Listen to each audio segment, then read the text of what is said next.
be ending our series entitled Exceptional Increase. Have you experienced the exceptional increase in your life?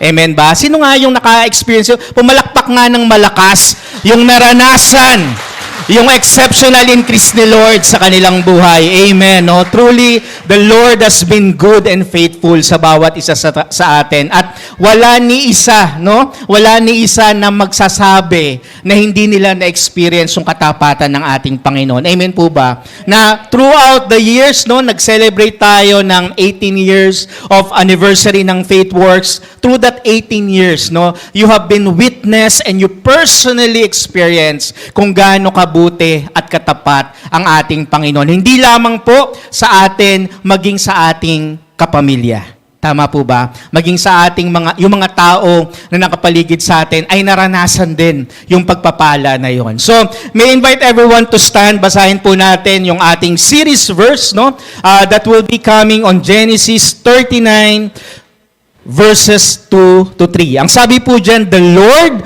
was with Joseph and he became successful man. And he was in the house of his Egyptian master. His master saw the Lord was with him and that the Lord caused all that he did to succeed in his hand. Ano sabi po dyan? The Lord was with Joseph and he has been a successful man. Na kapag nasa atin daw po ang Panginoon, magiging successful ka. Lahat ng gagawin mo sa buhay mo, pagpapalain ng ating Panginoon. Another one po, in Acts chapter 2, verse 17, and in the last days it shall be, God declares that I pour out my spirit on all flesh, and your sons and your daughters shall prophesy.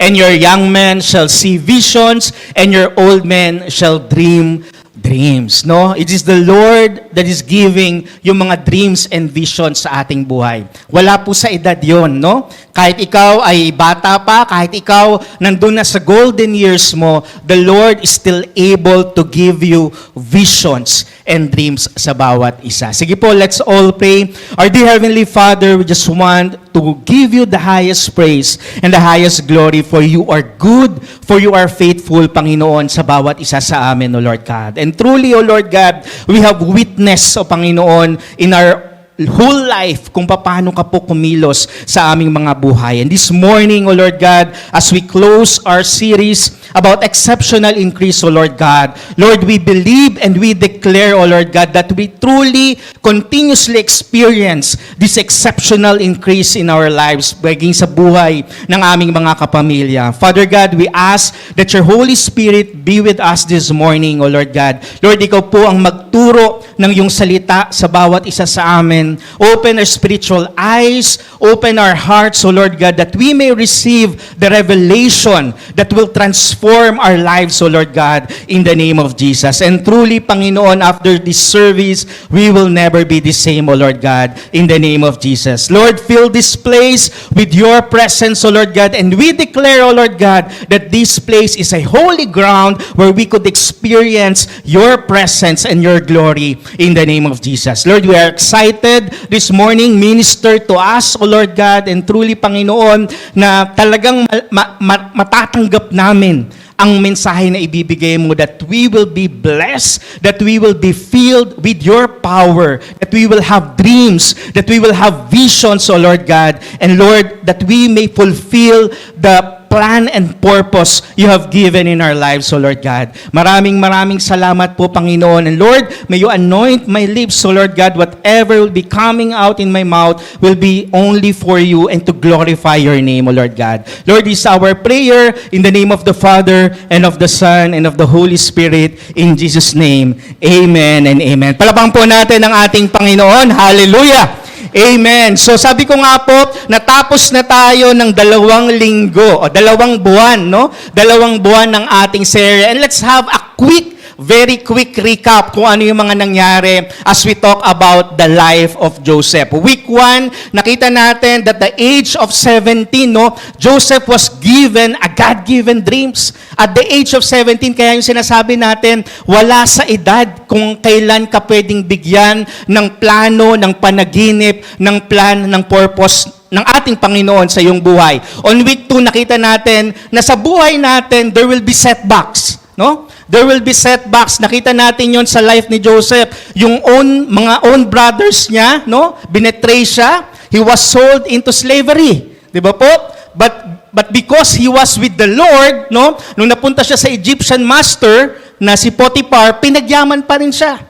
He get promoted, no, as the leader of the servants serving in Potiphar house, no? Sabi natin, nagkaroon siya ng favor mula sa kanyang Egyptian master. Nagkaroon ng comeback, 'di ba? Nagkaroon siya ng dream comeback because of his moral integrity. On week 4, pinag-usapan natin, nagkaroon siya ng challenge, no? Nagkaroon siya ng temptation. Na si Satan, sabi natin, kapag may binigay palang pangarap sa atin si Satan, pag may binigay na pangarap sa atin ng ating Panginoon, Satan will do everything to distract us. Diba? Satan will do everything to steal that dreams na binigay sa atin ng ating Panginoon. E nakita natin yon during the temptation of Joseph, na inakit siya, diba, ng asawa ni Potiphar. And because of that, he was falsely accused, diba? He was falsely accused. Ano nangyari sa kanya? Nung week 5 natin, pinag-aralan natin, nagkaroon tayo ng dream deep dive, kung saan he was imprisoned, no?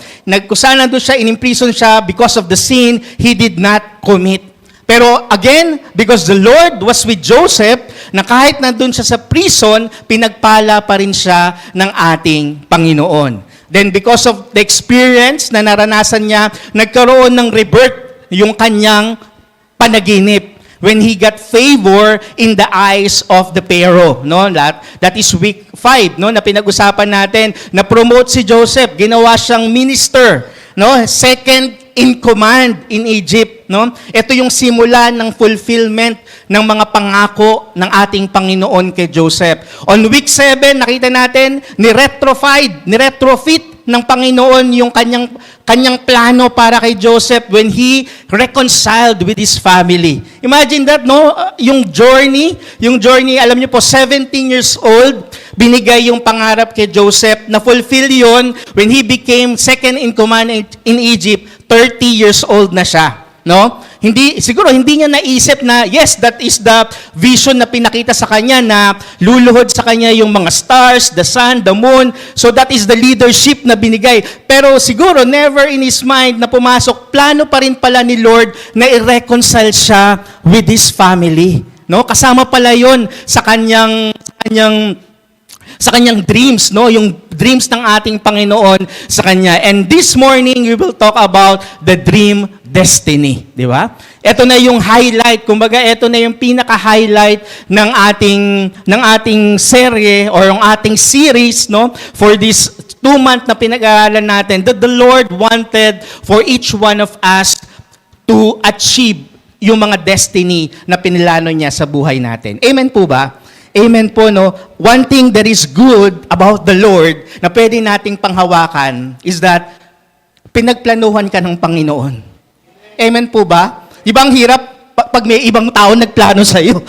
Mas hirap yun, parang Lord, baka may ibang tao nagplano sa akin. Pero tayo, ng mga Kristiyano, pwede nating panghawakan na pinagplanuhan ka ni Lord bago ka pa ipinanganak dito sa mundong ito. May plano si Lord sa iyo na mabuti, may plano si Lord sa iyo na maganda. Amen po ba doon? Palakpakan po natin ang ating Panginoon.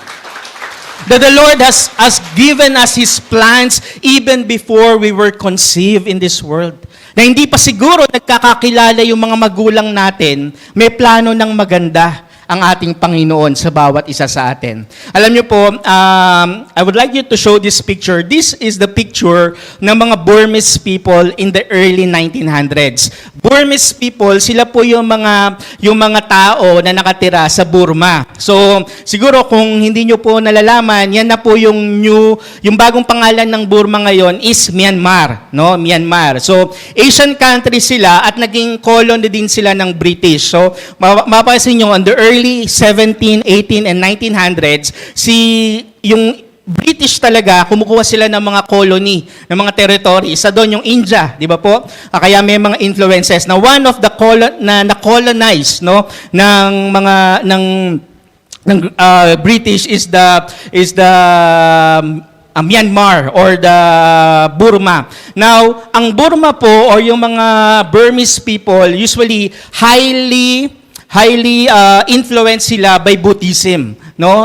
On the early 1800s, wala pang Christianity sa kanila. So, Buddhism plus several other philosophies and religious beliefs. So yun yung tumatakbo dun sa kultura nila. And one of the distinguishing factor or the filial relationship in the Burma is their patriarchal structure. Meaning, merong high regard pagdating sa mga male. No? Sa kanila, yung pinaka-head of the family will always be the male.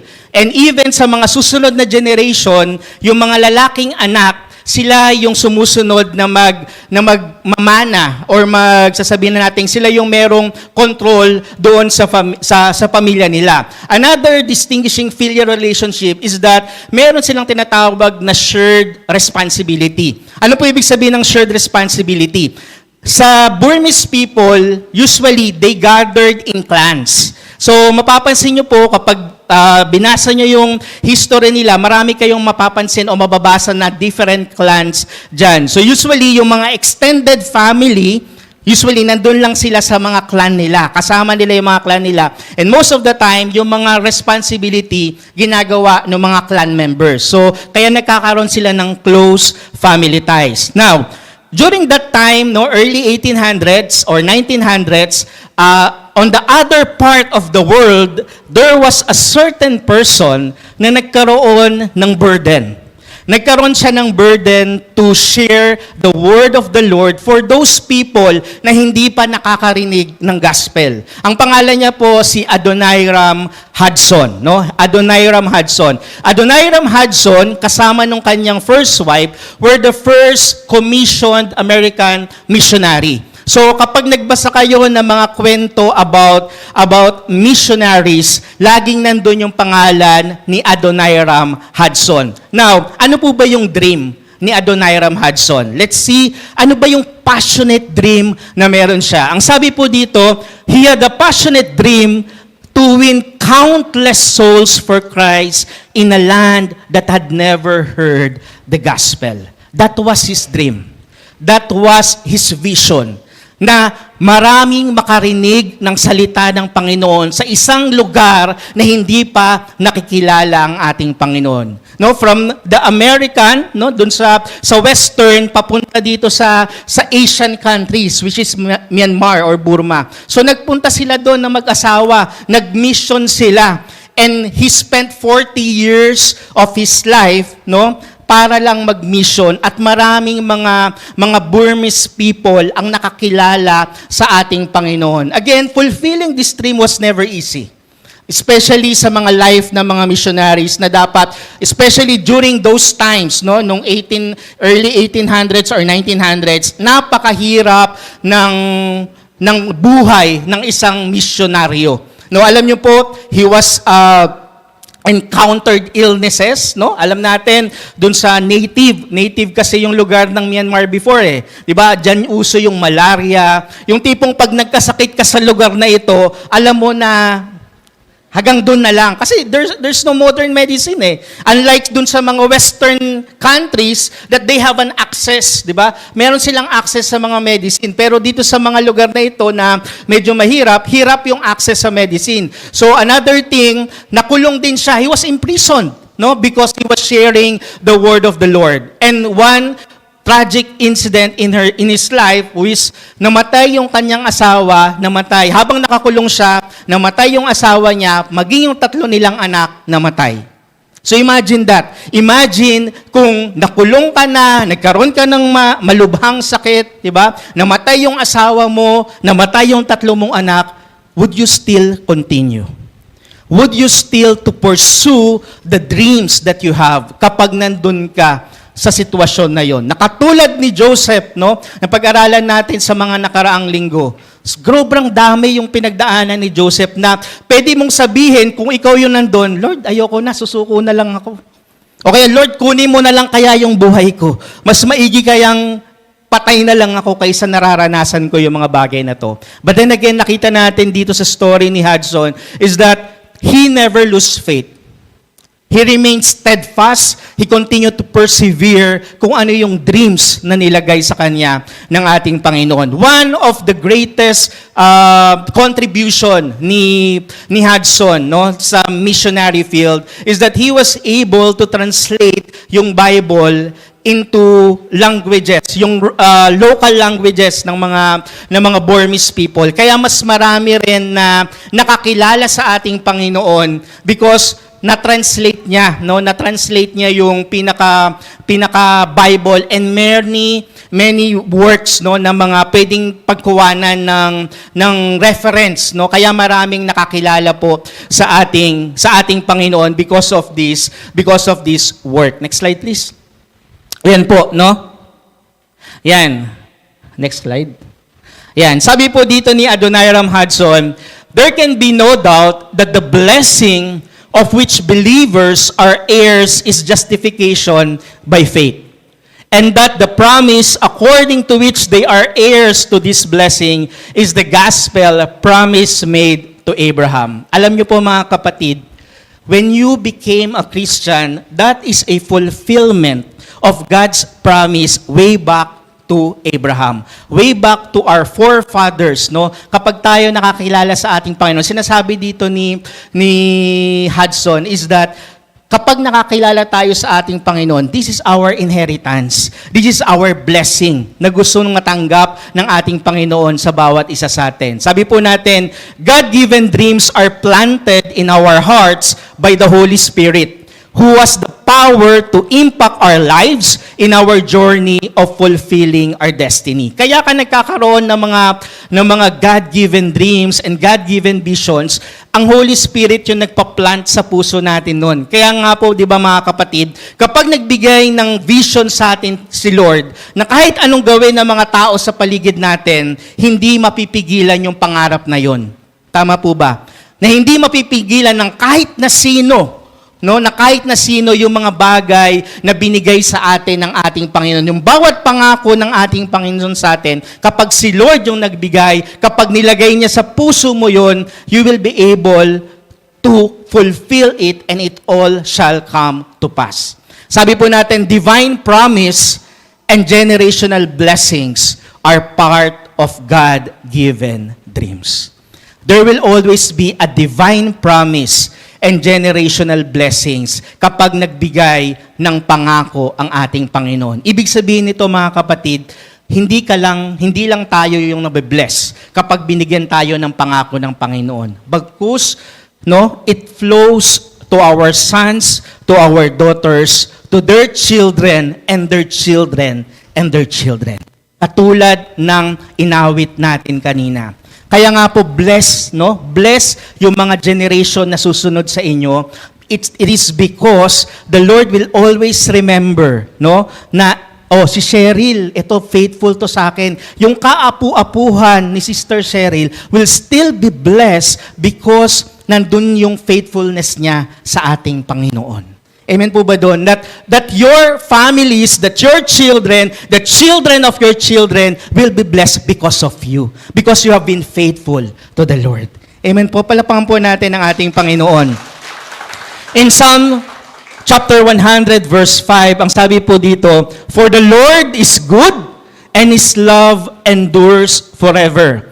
His faithfulness continues through all generations. No, nananatili ang katapatan ng ating Panginoon. And in the Bible, ang sabi pa nga ng ating Panginoon, to 1,000 generations. Gaano karami yung 1,000 generations? Ano ang tawag doon? Hindi ko na malaman kasi apo sa tuhod. Hindi ko na alam kung sang apo yon, di ba? Pero that remain true, di ba? Sabi natin, pagpapalain yung 1,000 generations after you because you have been faithful, you have been obeying the Lord and submitting everything to the Lord. Ganon kabuti yung Panginoon at ganon yung plano. Ganon magplano si Lord sa atin. Na hindi lang in our lifetime, no? Ang hirap siguro kung ang plano lang sa atin ni Lord, kapag tapos na tayo sa mundong nito, tapos na rin yung plano ni Lord sa atin, hindi po ganon mga kapatid. When the Lord put His plan for us, di ba, it will continue throughout generations. Generations and generations and generations will be blessed kapag si Lord yung nagplano po sa atin. And today, as we close our series, we'll be highlighting Genesis chapter 48. No? Genesis chapter 48, it is one chapter before yung ending ng Genesis. Ito yung blessing na binigay ni Jacob sa kanyang mga apo, no? Na si Manasseh at si Ephraim. No? Sabi natin, now, kapag tinignan natin dito, we will get some insight on how can God-given dreams be realized. Paano nga ba natin talaga marirealize yung mga God-given dreams sa buhay natin? Paano talaga natin mai-enjoy? Paano talaga natin matatanggap yung mga God-given dreams natin? We only have 3 points for this morning. Number 1 is that we need to recognize your spiritual heritage. Pwede bang sabihin natin yon? Spiritual heritage. Yan. What does it mean to recognize your spiritual heritage? Bago yon, ano ba yung heritage, no? Madalas, ang heritage, Pastor, parang libingan yun na. No? Ang heritage po, mga kapatid, siguro in the physical, that would be, kung madaling sabihin, pwede nyo sabihin, mana. Tama po ba? O, ito yung heritage ko sa'yo. Inheritance. Di ba? Marami namang terms yan eh. Di ba? Mana agad. At pinag-usapan ng mana, ano agad ang naiisip nyo kapag mana? Ano po? Ang hina naman. Baka di kayo magkaroon ng mana. Ano unang naisip nyo kapag mana? Pera agad, di ba? Tama naman. Di ba? Kapag nagkaroon ng manahan, no, sa isang pamilya, either yan ay pera o yan ay lupa, di ba? Property, yun lagi yung madalas na pag-uusapan kapag mana. At minsan, di ba? Kapag magkakapamilya, di ba doon na lumalabas yung mga natatagong tigre at mga natatagong leon, no? Kapag pinag-uusapan na yung mana. Pero ang sinasabi natin dito is that we will be able to receive the inheritance and fully realize yung God-given dreams when we recognize our spiritual heritage. Now, tingnan natin ano po ba ibig sabihin ng heritage. Ang sabi po dito, our heritage is what we have inherited from the past. Meron pong past, to value and enjoy in the present, and last, to preserve and pass on to future generation. Mapapansin po, pag pinag-usapan pala natin yung heritage on the physical, no? On the physical, it has something to do with the past. Siguro maaaring iyon ay pinamana sa iyo ng inyong lolo, ng iyong tatay or nanay.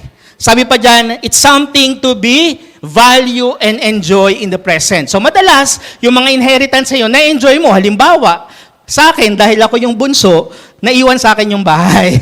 Kahit hindi pinamana, sa akin naiwan yung bahay. So I get to enjoy, no, yung mga inheritance na yon, no? And last, sabi dito, it's something to preserve and pass in the future generation. So, pag sinabi pala nating inheritance, generational siya. Generational. And it also true in the spiritual. Spiritual inheritance is also a generational na pinapasa natin sa ating mga anak at sa mga susunod pang henerasyon. At ano yung binibigay sa atin ni Lord? Yung pagpapala niya, yung katapatan niya, yung kabutihan niya sa ating pamilya. That is our spiritual inheritance in the Lord. Diba? Di bali nang wala kang lupa, kahit na yung lupa mo nasa pasulang o nasa kukulang, basta may pagpapala kay Lord, okay lang yun. No? Nagtinginan talaga kayo sa kuko nyo, no? parang may lupa. Pastor, yung lupa ako nasa kukulang eh. Di ba? Pero kahit na wala tayong physical inheritance, as long as we are in the Lord, alam natin, meron tayong spiritual inheritance sa ating Panginoon. Amen po ba doon? Amen. Palapakan po natin ang ating Panginoon. Kaya tingnan mo yung katabi mo, mayaman yan sa Lord. Parang ayaw nyo ah. Tingnan mo yung katabi mo, mayaman yan.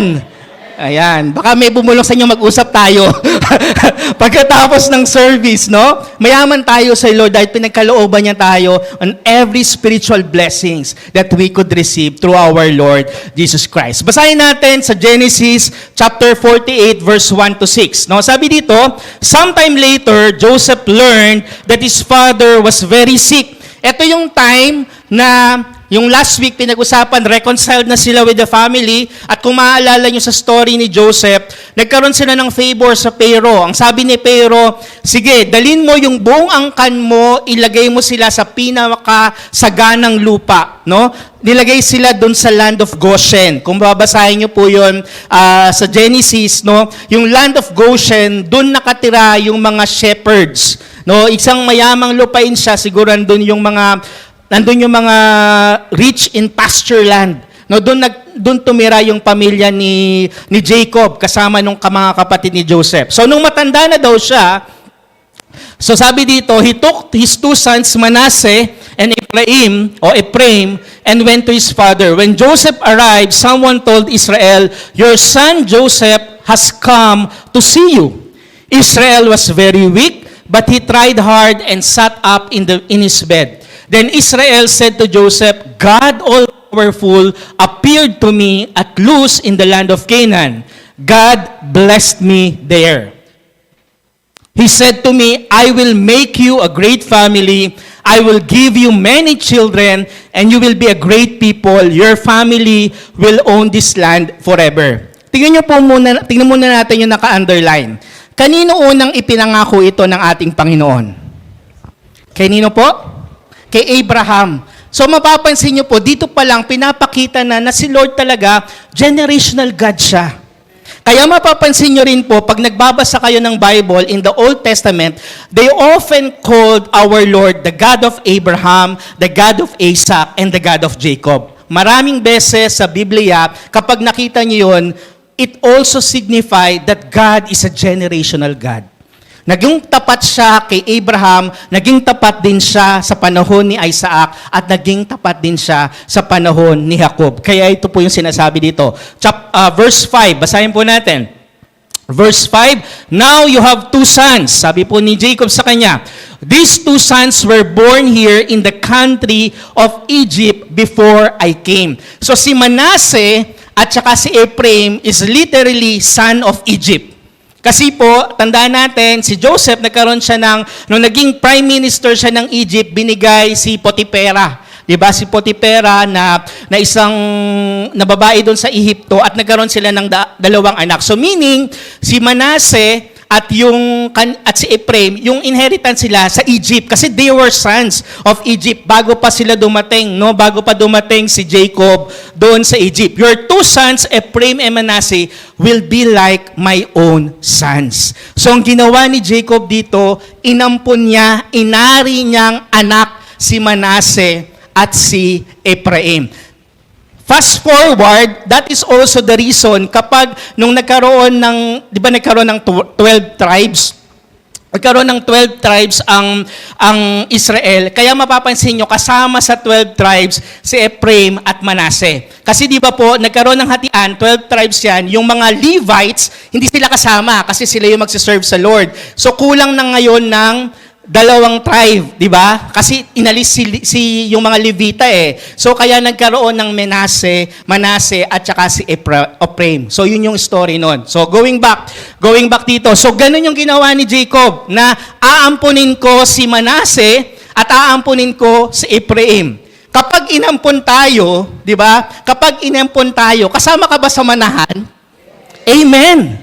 Diba? Kapag may nag-ampun sa'yo, kasama ka automatic sa manahan. So, ibig sabihin dito, pinapakita rin ng ating Panginoon that He is the God of double portion. Kasi may pagpapala na sila kay Joseph, tapos magkakaroon pa sila ng pagpapala kay Jacob. Kaya meron siyang double portion. Double portion of blessing, double portion of favor. No? Ang marireceive nung dalawa nilang anak, which is actually the meaning of the name Joseph, which means to add, to increase, no? Let's continue po. So they will be like Reuben and Simeon to me. So these boys will be my sons. They will share in everything I own. But if you have other sons, they will be your sons. No, kapag meron daw mga sumunod na anak si Jose, sa kanya na yon mapupunta.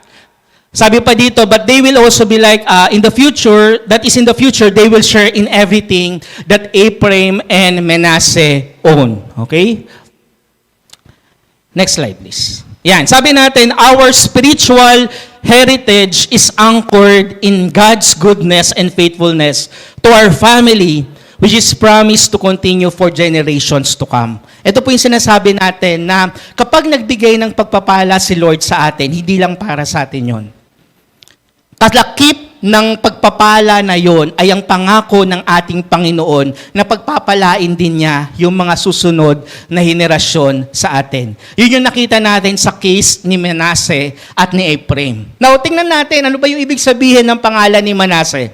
Nakakatuwa po na nung binabasa ko to, ang galing lang ni Lord kung paano niya binigyan si Jose ng anak na si Manasseh at si Ephraim. Sabi po dito, ang kahulugan ng pangalan ng Manasseh, Joseph named his firstborn Manasseh and said, "It is because God has made me forget all trouble and all my father's household."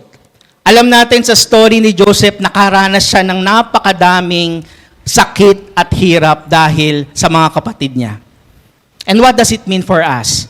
Na kahit nagkaroon ka ng pain and suffering, nagkaroon ka ng mga masasamang experiences in your whole life, God will make you forget all those because of the good things that the Lord has prepared for your life. Diba? Amen po. Palakpan po natin ang ating Panginoon. Marahil nasasaktan ka ngayon, marahil meron kang bitbitin na mabigat ngayon. Ang sabi dito ng ating Panginoon, dahil anak kita, dahil may pangako ako sa iyo, gagawin ko, makakalimutan ka namumunga ng mas marami. Doon ka namumunga. Verse 16 and 17. No, sabi dito, it is the Holy Spirit that confirms that we are sons of God. And because we are sons of God, we are also co-heirs in Christ. No? Kung ano yung pagpapalang ibinibigay sa ating Panginoong Yesus, yun din ang pagpapalang ibibigay sa bawat isa sa atin. Ang sabi pa po dito, if we are God's children, we will get the blessing God has for His people. He will give us all that He has given in Christ. But we must suffer like Christ suffered, then we will be able to share His glory. We're not speaking only of the material blessings, no? We're also speaking spiritual blessing dito, mga kapatid. Sabi po natin, our heritage in faith set us the foundation for fulfilling God's call. Kapag alam mo yung heritage mo sa ating Panginoon, hindi ka mawawala sa mga plano at sa mga purpose na binibigay sa iyo ng ating Panginoon. Kasi you have something to go back. Alam naman natin minsan po, no, na kahit tayo Kristiyano na, meron pa rin namang pagkakataon na tayo ay minsan maliligaw ng landas. Meron pa rin mga pagkakataon sa buhay natin na tayo ay mapapatid. Pero kapag alam mo yung spiritual heritage mo, you will always have something into His wonderful light. Recognizing your spiritual heritage empowers you to walk in faith and pursue God's plan and purpose for you and your family sa iyong pananampalataya. Last anniversary po, we were able to recognize, no, si Mami Flor. Sayang wala siya dito kasi nag-7 niyang apos. Patuloy silang din yung ating na mga anak nila. A legacy of faith empowers future generation to reach God-given destiny. Kung gusto mo, no, kung gusto niyo po, kung ikaw ay magulang ngayon, kung aran, no, payapa kang ipipikit ang mata mo dahil alam mo na yung maiiwan mo mga anak, nasa Panginoon sila. Diba? Ang sarap po noon na bago tayo umalis, diba, ang madalas kapag meron nawawala, diba? Parang ayaw pa nilang lumisan, diba po? Kasi bakit ayaw nilang lumisan? Kasi inaalala pa nila yung mangyayari sa kanilang mga anak. Tama po ba? Diba kaya nga po, diba, may mga anak, diba? Nay, tay, pahinga ka na po, kaya na po namin, diba? Kung meron tayong gugustuhin, diba, bago natin ipikit yung mga mata natin, bago magpantay yung mga paa natin, diba? Ang gusto natin, yung mga anak natin, yung mga pamilya natin, nakakilala na sa ating Panginoon. Amen po ba? That is the spiritual legacy. That is the spiritual heritage we wanted, no? Para sa ating mga kapamilya. So number 1 is that we need to recognize so, dapat nire-rediscover natin yan. Sabi ko nga po, may mga pagkakataon sa buhay natin na malilimutan mo kung ano yung plano ni Lord para sa iyo. May mga pagkakataon sa buhay natin when we are distracted by the world na minsan na out of focus tayo sa kung ano yung gustong mangyari ni Lord sa ating buhay. No, in order for us to receive and to fully realize kung ano yung plano ni Lord, dapat we need to rediscover kung ano yung mga purpose, kung ano ba yung plano, kung ano ba yung role na binigay po sa atin ng ating Panginoon. Basahin po natin on verse 8 to 16.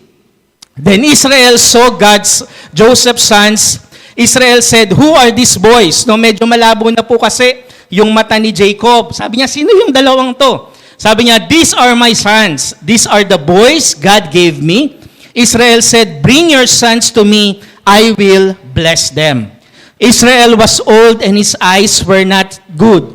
So Joseph brought the boys close to his father. Israel kissed and hugged the boys. Then Israel said to Joseph, "I never thought I would see your face again. But look, God has let me see you and your children." Then Joseph took the boys of Israel's lap and they bowed down in front of his father. Sabi dito, when we talaga natin kung hindi niya po. But then nagtayo na natin. Kasi nga po, pag magbibigay ng blessing, ano po ginagawa? Diba? Ini-extend yung Jacob. Yun mga kapatid, will.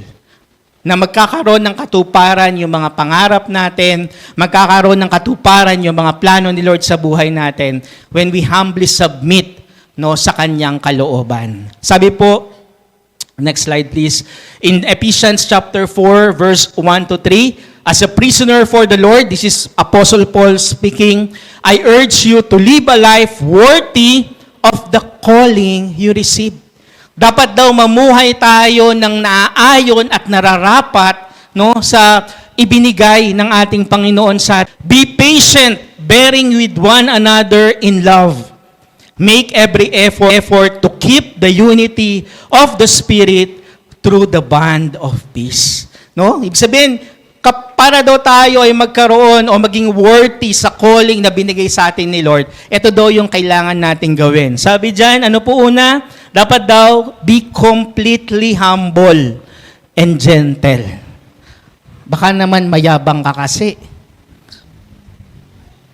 Baka naman hindi ka ganong gentle. Medyo gentle lang. Di ba?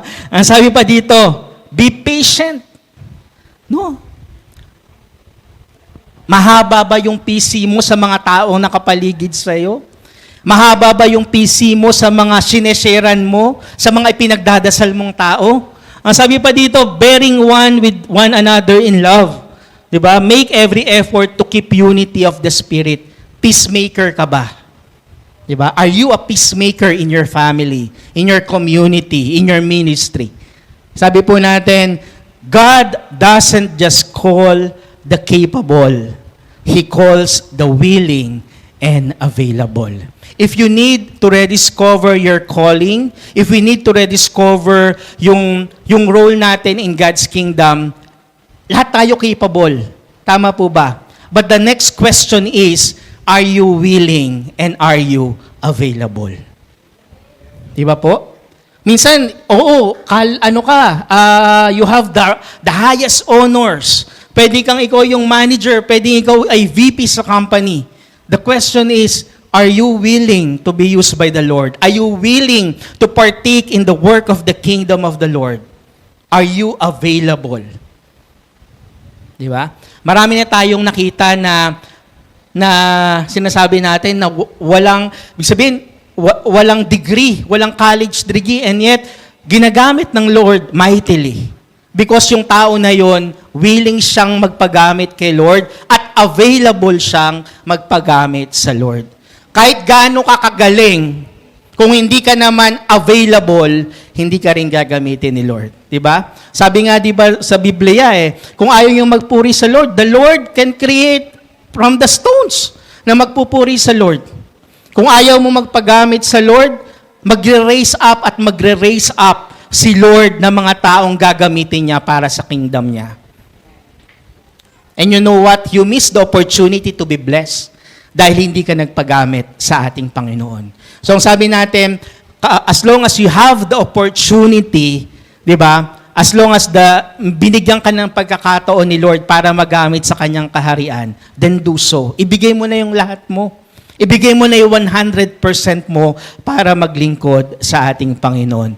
Alam niyo po, dito sa Faithworks Christian Church, we are blessed with families na talagang idinedicate yung pamilya nila, yung buo nilang pamilya to serve the Lord, no? Andiyan po yung kinuha natin yan nung last, 'di ba? Family nila Ate Neri, family nila Brother Emerson, family nila Kuya Joel, nila Sister Cheryl, 'di ba po? Nila Brother Harold, family nila Pastor Betty. This is the kind of the spiritual legacy and the spiritual inheritance that we want, no? Even yung mga mag-aasawa pa lang, 'di ba? Wala pa silang mga anak na talagang binigay na nila yung buhay nila sa ating Panginoon. Gusto natin dito sa Faithworks na kada pamilya, pag sinabi natin, yung pamilya nito, yan yung buong pamilya nila nagsiserve kay Lord. Diba? Ang sarap makita, ang sarap na nakaka-encourage na yung buong pamilya, they have given their life in serving the Lord. At yun yung klase ng spiritual heritage na gusto nating iwan sa ating mga anak. Na hindi lang yung tatay, hindi lang yung nanay yung naglilingkod, o hindi lang yung anak yung naglilingkod, bagkus yung buong pamilya. Diba? Yung buong pamilya natin maglilingkod sa ating Panginoon. In Joshua chapter 24 verse 15, sabi dito, "But if serving the Lord seems undesirable to you, then choose for yourself this day whom you will serve.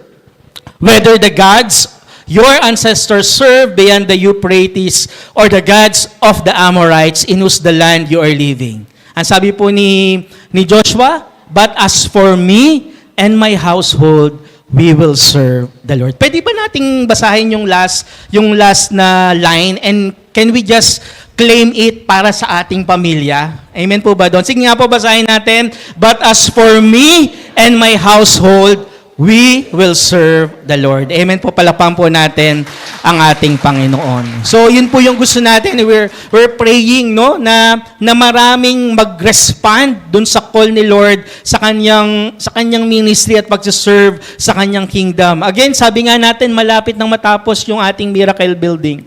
And we need a lot of volunteers and a lot of workers para talaga makater natin yung ibibigay sa atin ni Lord ng mga kaluluwa. Sabi natin, our faithfulness and obedience in our role and calling in God's kingdom is the key to our generational blessing and spiritual legacy. No? Na kapag talagang idinedicate mo yung family mo sa paglilingkod kay Lord, ibibigay niya yung spiritual legacy and generational blessing sa iyo. Amen po? Amen. Last but not the least po, receive and share the blessings. No? Receive and share the blessings. No? Basahin po natin in verse 17 to 22. "Joseph saw that his father put his right hand on Ephraim and right hand on Ephraim's head. This didn't make Joseph happy." No, nung nakita niya ang kinros ni Jacob yung kamay niya, parang, "Tay, hindi yan yung panganay." No? Sabi ni Joseph. Sabi niya, Joseph took his father's hand because he wanted to move it from Ephraim's head, put it on Manasseh's head. Pero sabi ni Jacob sa kanya, "You have your right." Sabi ni Jacob sa kanya, "I know, son, I know Manasseh is the firstborn, he will be great and will be the father of many people." Sabi ni Jacob sa kanya, "Alam ko ang ginagawa ko." 'Di ba? Si Lord, alam niya yung ginagawa natin sa buhay. Alam niya yung ginagawa niya sa buhay natin. 'Di ba? Sabi sa Isaiah, 'di ba? "For my thoughts is higher than your thoughts, and my ways is higher than your ways." Siguro marahil, hindi pa natin nauunawaan kung bakit nangyayari yung mga bagay sa buhay natin. Pero si Lord, alam niya, di ba? May purpose na po siya. Next verse, on verse 20, sabi dito, "But his younger brother will be greater than he is, and the younger brother's family will be much larger." So Israel blessed them that day. He said, "The Israelites will use your names whether they bless someone. They will say, 'May God make you like Ephraim and Manasseh.'" Gusto ko yung line na to. Nung binabasa ko, anong sabi dyan? Gagawin daw reference, no? yung mga pangalan ni Manase at saka ni Ephraim sa pagdedeklara ng blessing sa ibang tao. Anong ibig sabihin niyan? Na nawa pagpalain ka katulad ng pagpapala na binigay kay Manase at saka kay Ephraim. Alam mo, we can claim that also, na pagpapalain ka katulad ng pagpapalab na binigay sa tao na to. Diba? Yun yung gusto ni Lord sa atin, na maranasan natin yung mga pagpapala, na ma-receive natin yung favor na nanggagaling sa Kanya. No? At yun din naman yung pagpapala na ibibigay natin sa ibang tao. Sabi natin, generosity is always a part of our God-given dreams. As we give, God multiplies the impact of our purpose. Laging kasama yon. Laging kasama yung generosity sa plano ng ating Panginoon sa ating buhay. Sabi ni John Maxwell, the blessings you receive from God are never just for you. They are meant to flow through you. No? Kapag pinagpala ka ng ating Panginoon, hindi lang daw para sa atin yan. Diba? Kaya ka pinagpala para maging pagpapala sa ibang tao. Di ba? Ang sarap po noon na nagiging daluyan po tayo ng pagpapala ng ating Panginoon. On Acts chapter 20, verse 35, in everything I did, I showed you that this kind of hard work, we must help the weak. Remembering the words of our Lord Jesus Himself, it is more blessed to give than to receive. No, kapag tayo ay pinagpala, automatic yun, maging daluyan tayo ng pagpapala ng ating Panginoon. So God-given dreams are not just for us to receive and to pursue. No, hindi lang yan binibigay ni Lord para tanggapin mo at para i-pursue mo. Bagkus, di ba sabi diyan, eventually to share their fruits and joy with the people around us. No, kapag nakuha mo yung fulfillment, nakuha mo yung katuparan ng mga pangako ni Lord sa iyo, of course, there's a fruit of joy na nandyan. Ang sabi dito, kada kaakibat nung pagpapala at kalagayahan na naranasan natin, ibahagi natin yon sa ibang tao. Ibahagi po natin yon sa ibang tao. Sabi sa Hebrews chapter 13 verse 16, do not neglect to do good.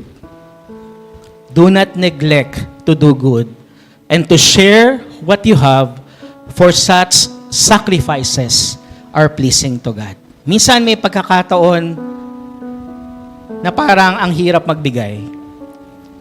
May pagkakataon sa buhay mo na, Lord, meron nga akong pinagdadaanan ngayon.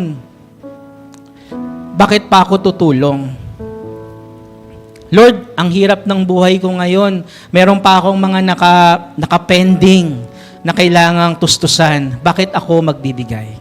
Pero ang sabi ni Lord, kapag ikaw ay nagbigay, kapag binuksan mo yung palad mo para tumulong sa iba, siya rin yung magpupuno ng mga pangailangan natin. Again, sabi nga po natin, do not neglect to do good and to share what you have, for such sacrifices are pleasing to God. No? Receiving yung blessings natin and sharing it to other people also comes, no, katulad na lang ng ating Seed of Faith project in our Miracle Building. Hindi lang ito physical structure. Hindi lang ito building na tinayo lang natin para meron tayong lugar ng sambahan. This is also our spiritual legacy. Na kahit wala na tayo dito sa mundong ito, alam natin na magagamit yung miracle building natin in bringing more families, in bringing more souls sa ating Panginoon. So, magpagamit tayo, no? Maging daluyan tayo ng pagpapala, maging daluyan tayo ng pag-share na kung anong meron tayo para sa proyekto ng ating iglesia, para sa pinapatayo nating miracle building. Kasi alam natin,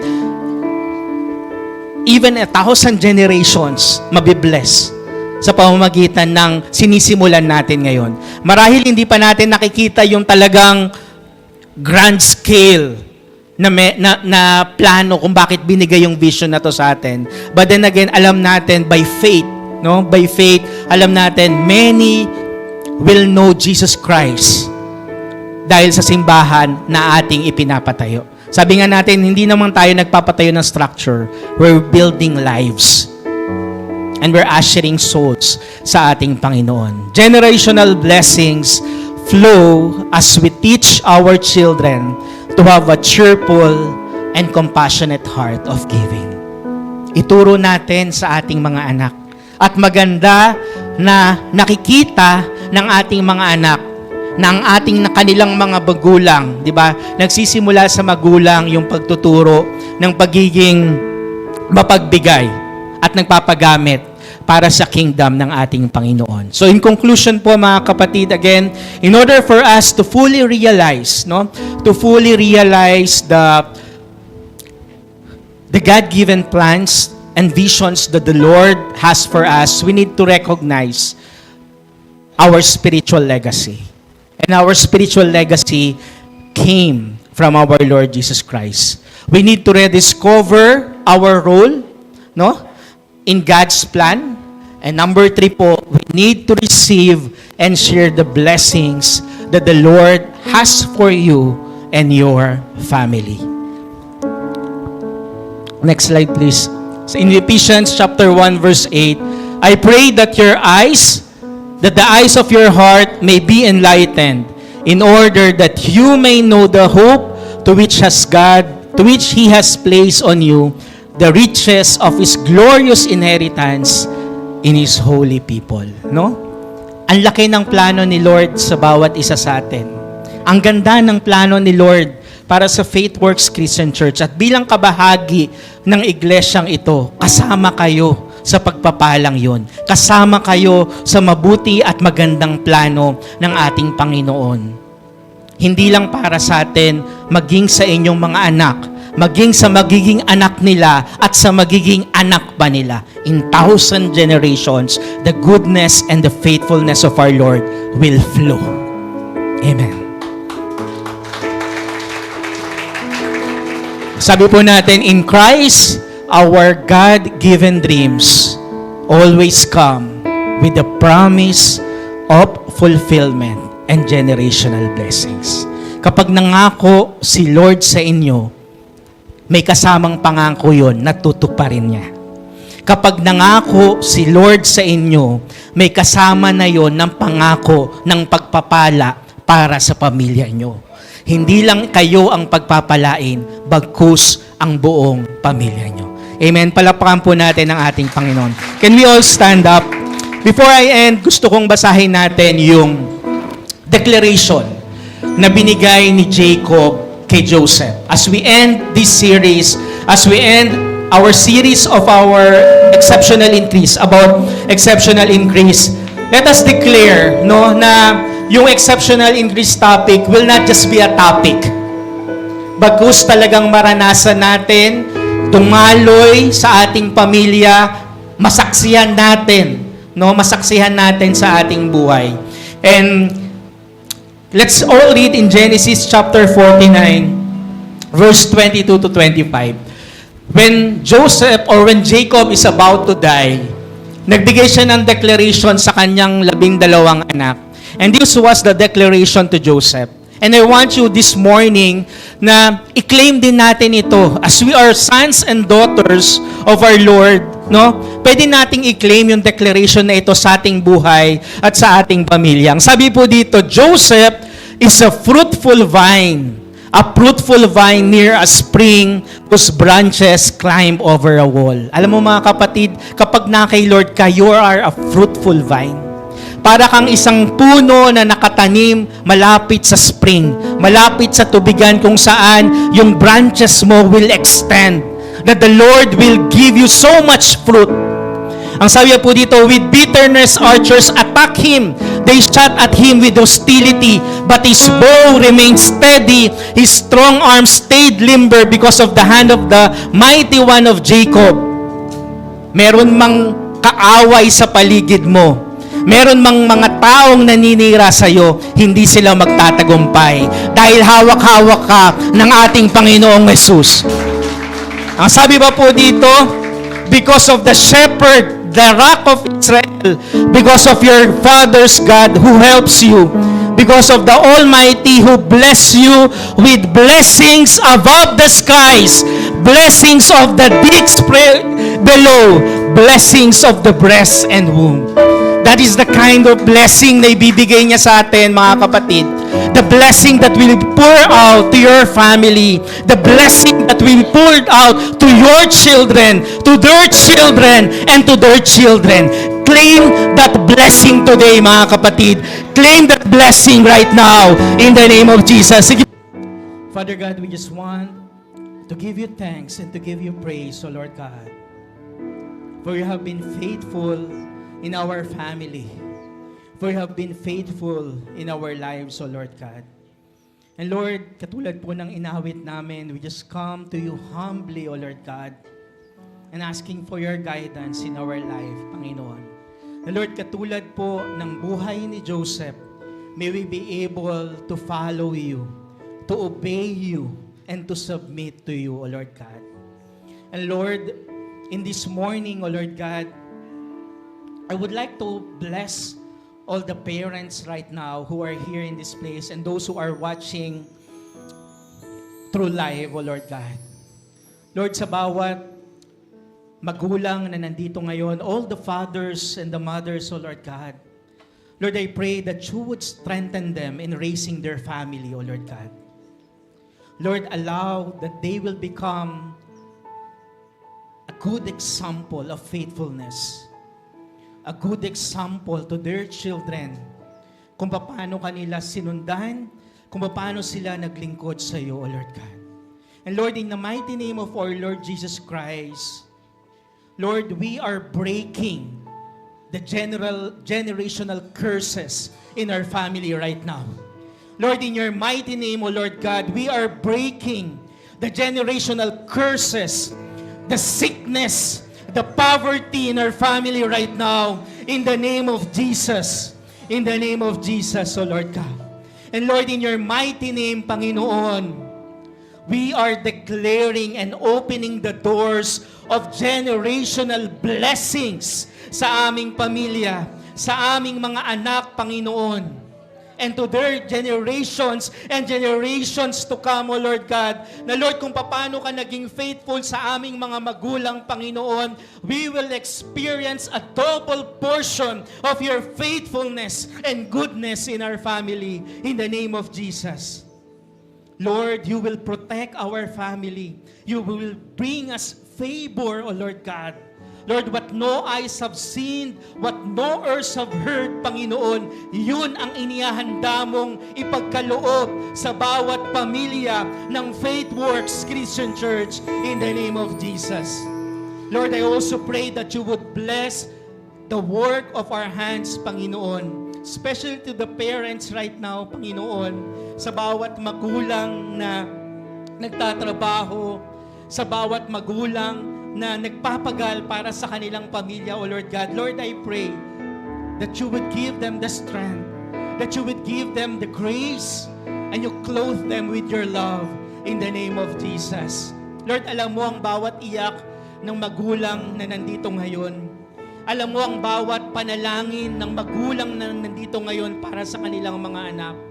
And Lord, right now, we come into agreement, O Lord God, that it shall come to pass in the name of our Lord Jesus Christ.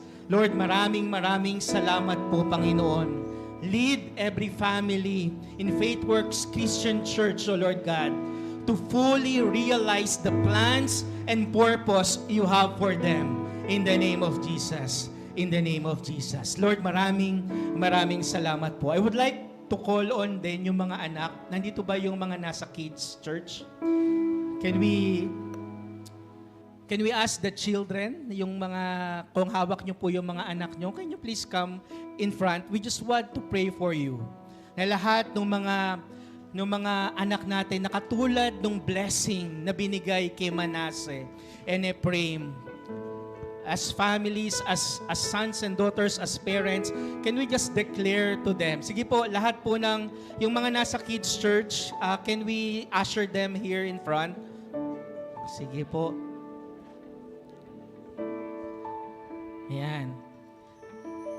Sige po, lahat nung nasa kids church, sige po, pwede tayo dito sa unan, ay sa taas para kasya sila. Ayan. Sige po, dito po kayo sa stage. Dito tayo sa stage, yung mga parents, dito tayo sa stage. Yan. Sige po, para yung mga nasa kids church, yan.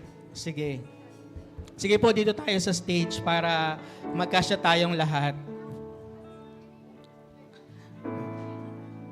Ayan. Alam niyo po, these are the next generations. Ito yung pangako ng ating Panginoon sa atin. And even sa mga parents or sa mga mag-asawa pa lang dito that continue praying for a child, no? Siguro while praying, you can hold your womb, no? Sa mga nanay dito na wala pang mga anak, sa mag-asawa na wala pang anak, can you just hold your womb while praying to these children? Sige po, ito na ba yung ating mga kids? Yan, no? Katulad nung declaration na ginawa ni Jacob, katulad ng declaration na ginawa ni Joseph, no? Kay Ephraim, tsaka kay Manasseh, gagawin din natin ngayon. Can we just raise our right hand, no? Let's extend our right hand sa ating mga anak ngayon. Father God, we just want to thank you for these children, for these generations that you have given to Faithworks Christian Church, O Lord God. Lord, alam namin, Panginoon, it was in your plan, O Lord God, to bless our families through these young children, O Lord God. And Lord, right now, Panginoon, we come into agreement, O Lord God, and we are pouring out a declaration of blessing upon them, a double portion of anointing to these children, O Lord God, to this youth, Panginoon. Lord, we pray, Panginoon, that this will be the next generation leaders in our church, the next generation leaders to our community, a godly man and woman, Panginoon, na magsiserve sa inyo, Panginoon. Lord, in these children, Panginoon, we will see the fulfillment of every good promises you have given to our family in the name of Jesus, O Lord God. At sa marami pang henerasyon, Panginoon, they will also become a source of blessing in the name of children. Lord, cover them with your most precious blood. May you guide them, Panginoon. Lavish them with all wisdom, with all understanding, with the discernment that they be needed, Panginoon, so that they will grow in favor of man, in favor of you, O God. Lord, maraming salamat po for these children is also our inheritance from you, our spiritual inheritance coming from you, O Lord. Lord Jesus, in the mighty name of our Lord Jesus Christ, Lord, we declare, Panginoon, that these children will be victorious, Panginoon. And through these children, your name will be lifted up, your name will be magnified, Panginoon. And many people will came to know you because of these children, O Lord God. Lord, maraming salamat po. And this is our prayer in the name of the Father and of the Son and of the Holy Spirit. In Jesus' name. Hallelujah, Lord God. Father God, we thank you for this morning. We thank you for your word, O Lord God. Lord, we thank you for the fulfilled promises you have given to us, to our family, to their children, and to their children, and to 1,000 generations, O Lord God. And Lord, as our hands are lifted up, Panginoon, Lord, this is a sign of our complete surrender. This is a sign of our faith, O Lord God, that every good promises you have given us today shall come into pass in the name of Jesus, O Lord God. Lord, may you dismiss us with your love, dismiss us with your peace, and dismiss us with your grace, O Lord God. Be with us for the entire week, O Lord God. Provide for what we are needing right now, and fill us with your blessing, your favor, and your protection, O Lord God. This is our prayer in the name of the Father, and of the Son, and of the Holy Spirit. In Jesus' name, amen.